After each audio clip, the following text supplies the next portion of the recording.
We have a caller. I believe it's probably our Secretary Principi calling in from Washington. So I'll ask him to join us at this point.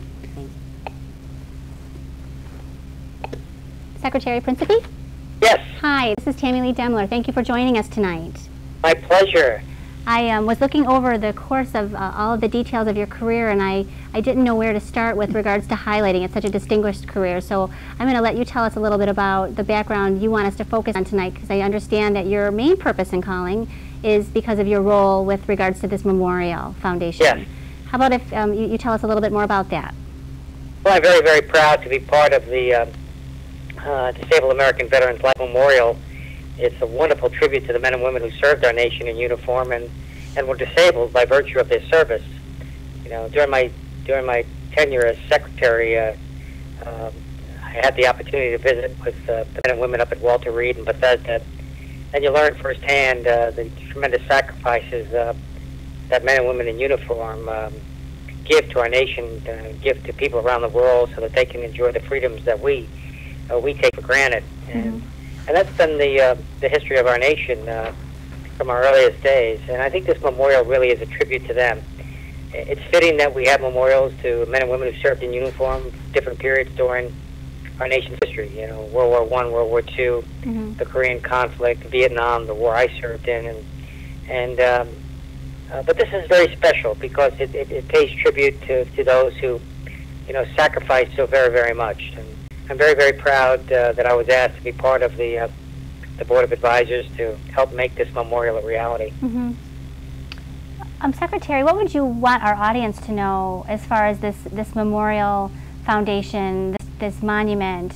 How can we relate this to our children so that they understand better the heroism of all of the veterans who have fought and are fighting right now?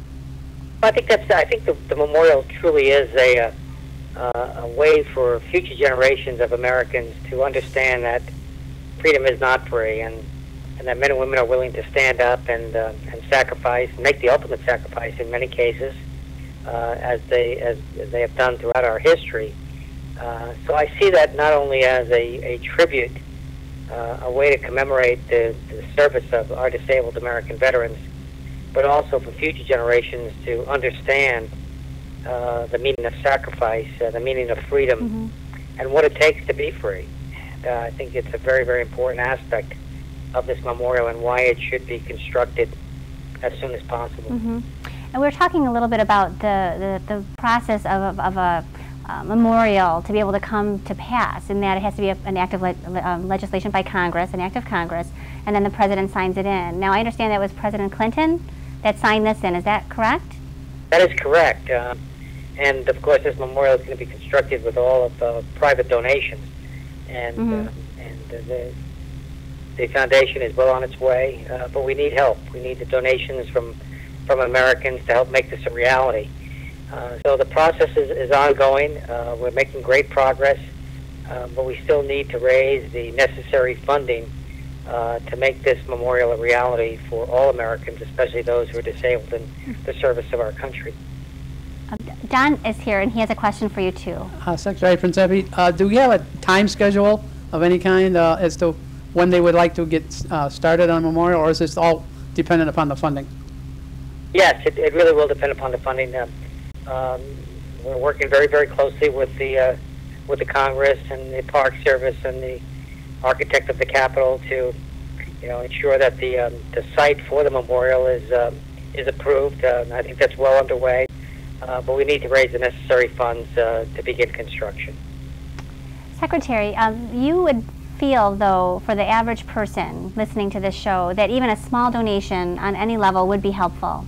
Would you agree that it sounds so global that it almost sounds like it's a circumstance? Oh, absolutely. You know, any donation from Americans would be very, very well appreciated. The smallest donation, when all added up, will help make this memorial a reality.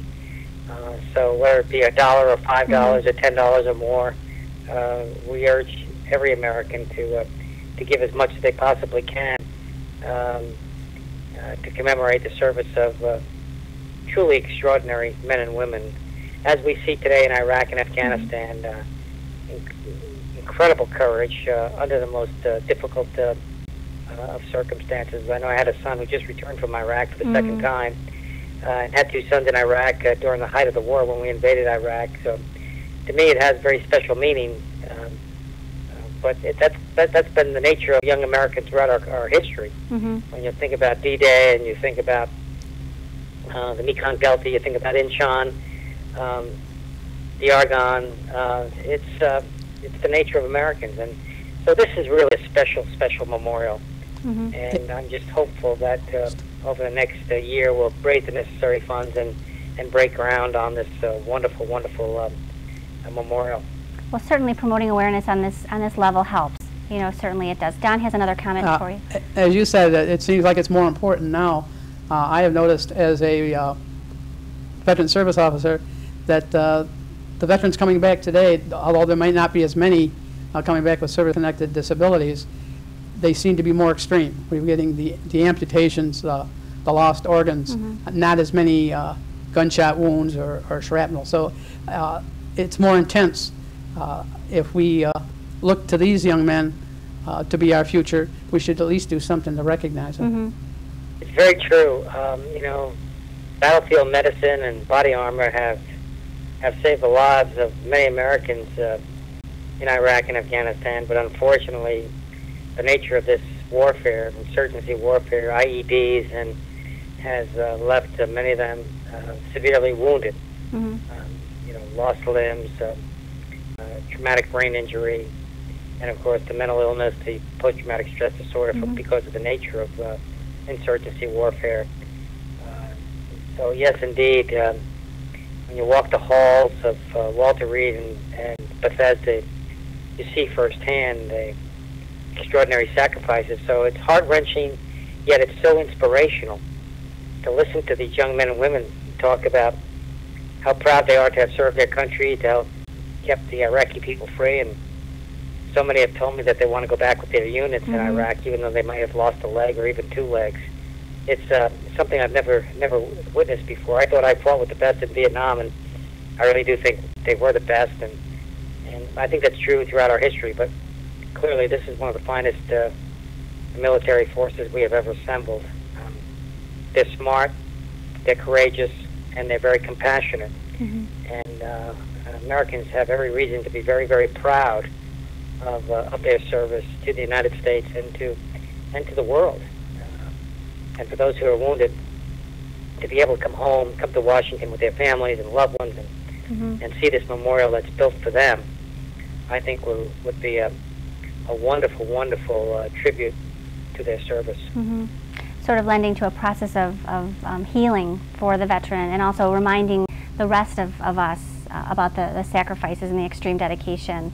And I think you bring up a really interesting point with regards to disability, is that it's often something we don't see. You know, about the individuals who have gone through traumatic stress circumstances certainly can have disabilities that people may entirely overlook. So it's really important that you raise that point. I know Renee had seemed to, did you have a comment or question for Secretary? I really appreciate the Secretary calling in the support from Washington in our endeavors to raise funds to help build the memorial. It's been very, very important. We're so grateful to you for doing this, and to Crystal Carter and to Michelle and everybody at the foundation. I don't know whether you know this, but we are having a benefit concert here in Lockport, New York, to help build the memorial. All proceeds will go there. We did the same thing in 1998 for the World War II. So this community, we aren't large, but our hearts are very big, and we're going to do the very best job we can for you. We have lots of things to talk about regarding ways we hope our community can help us raise funds, and we appreciate your calling this evening. Well, I think that's just wonderful, and so very grateful for everything that you're doing and everyone is doing to make this possible. Secretary Principi, we have to take a break, but I'd ask for on the closing, just a closing remark to summarize your event, your feeling, your purpose in this before we break, if you would. I guess we lost Secretary Principi. We'll be back in just a few minutes.